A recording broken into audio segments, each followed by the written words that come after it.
imam-imam orang Lewi, seluruh suku Lewi, janganlah mendapat bagian milik pusaka bersama-sama orang Israel dari korban api-apian kepada Tuhan, dan apa yang menjadi miliknya harus mereka mendapat rezeki. Janganlah ia mempunyai milik pusaka di tengah-tengah saudara-saudaranya.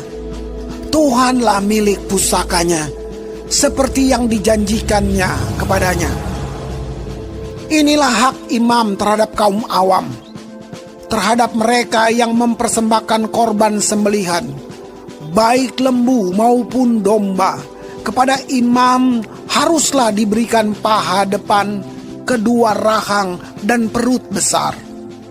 Hasil pertama dari gandummu, dari anggurmu dan minyakmu, dan bulu guntingan pertama dari dombamu haruslah kau berikan kepadanya. Sebab dialah yang dipilih oleh Tuhan Allahmu dari segala sukumu, supaya ia senantiasa melayani Tuhan dan menyelenggarakan kebaktian demi namanya, ia dan anak-anaknya. Apabila seorang Lewi datang dari tempat manapun di Israel, di mana ia tinggal sebagai pendatang, dan dengan sepenuh hati masuk ke tempat yang akan dipilih Tuhan, dan menyelenggarakan kebaktian demi nama Tuhan Allahnya, sama seperti semua saudaranya, orang-orang Lewi yang melayani Tuhan di sana, maka haruslah mereka mendapat rezeki yang sama, dengan tidak terhitung apa yang ia peroleh dengan menjual harta nenek moyangnya. Apabila engkau sudah masuk ke negeri yang diberikan kepadamu oleh Tuhan Allahmu, maka janganlah engkau belajar berlaku sesuai dengan kekejian yang dilakukan bangsa-bangsa itu. Di antaramu janganlah didapati seorang pun yang mempersembahkan anaknya laki-laki atau anaknya perempuan sebagai korban dalam api, ataupun seorang yang menjadi petenung, seorang peramal, seorang penelaah, seorang penyihir, seorang pemantera, ataupun seorang yang bertanya kepada arwah atau kepada roh peramal, atau yang meminta petunjuk kepada orang-orang mati. Sebab setiap orang yang melakukan hal-hal ini adalah kekejian bagi Tuhan. Dan oleh karena kekejian inilah Tuhan Allahmu menghalau mereka dari hadapanmu. Haruslah engkau hidup dengan tidak bercela di hadapan Tuhan Allahmu.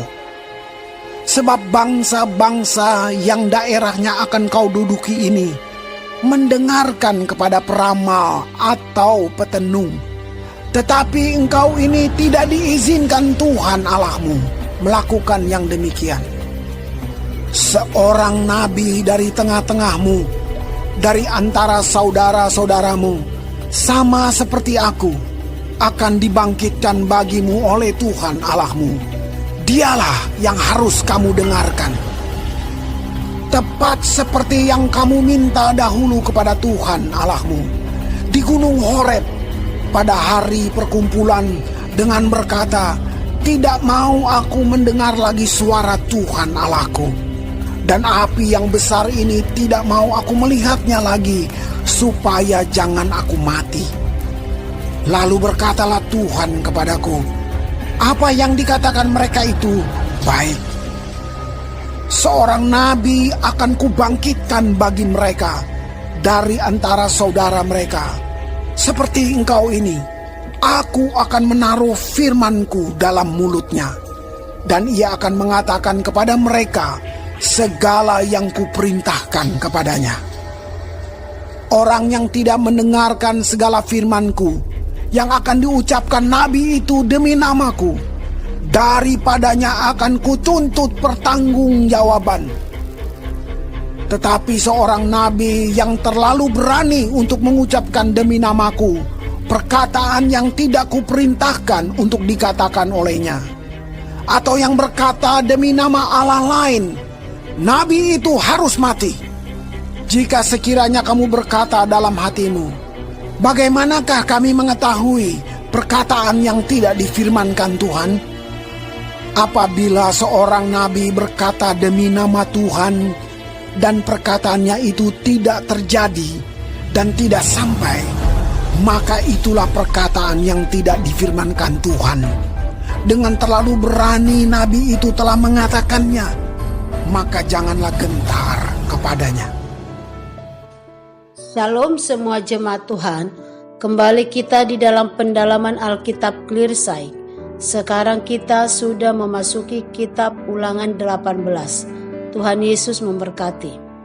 Di dalam ayat 1-8, penghasilan imam dan orang Lewi. Para imam dan orang Lewi merupakan orang-orang khusus di antara umat Tuhan. Tuhan mengkhususkan mereka. Mereka tidak memiliki warisan pusaka seperti suku lainnya. Kesejahteraan hidup mereka harus diperhatikan oleh umat Tuhan lainnya. Orang-orang ini hidup di dalam iman dan kekhususan di dalam perjanjian lama. Tuhan tahu kebutuhan hamba-hambanya yang dipilih secara istimewa, menjadi rekan sekerjanya Tuhan untuk membawa umatnya datang, percaya dan berbakti kepadanya, membutuhkan fokus dan kesungguhan hati. Iman sang pelayan menjadi alat untuk membawa orang lain beriman kepada Tuhan. Pelayan Tuhan tidak perlu khawatir. Tuhan yang telah memanggil menyediakan segala keperluan kita. Tetaplah percaya dan lakukan tugas kita sesuai dengan kekhususan itu. Di dalam ayat 9-22, bertenung dan bernubuat. Bangsa Israel diperintahkan Tuhan untuk tidak ambil bagian dalam kebiasaan bangsa-bangsa Kanaan, kekejian dan penyembahan berhala. Roh-roh mengenai masa depan, mari bergantung kepada Tuhan dan tidak kepada siapapun. Mereka tidak boleh kompromi. Hidup di dalam panggilan Tuhan berarti hidup sesuai dengan perintah Tuhan. Ketaatan dan iman kepada Tuhan ialah suatu hal yang mutlak di dalam segala situasi kehidupan kita. Biarlah kita membawa diri kita sebagai duta Tuhan dimanapun kita berada. Kita adalah umat pilihannya. Karena itu, belajar hanya dari Tuhan, maka tindakan hidup kita akan memuliakannya.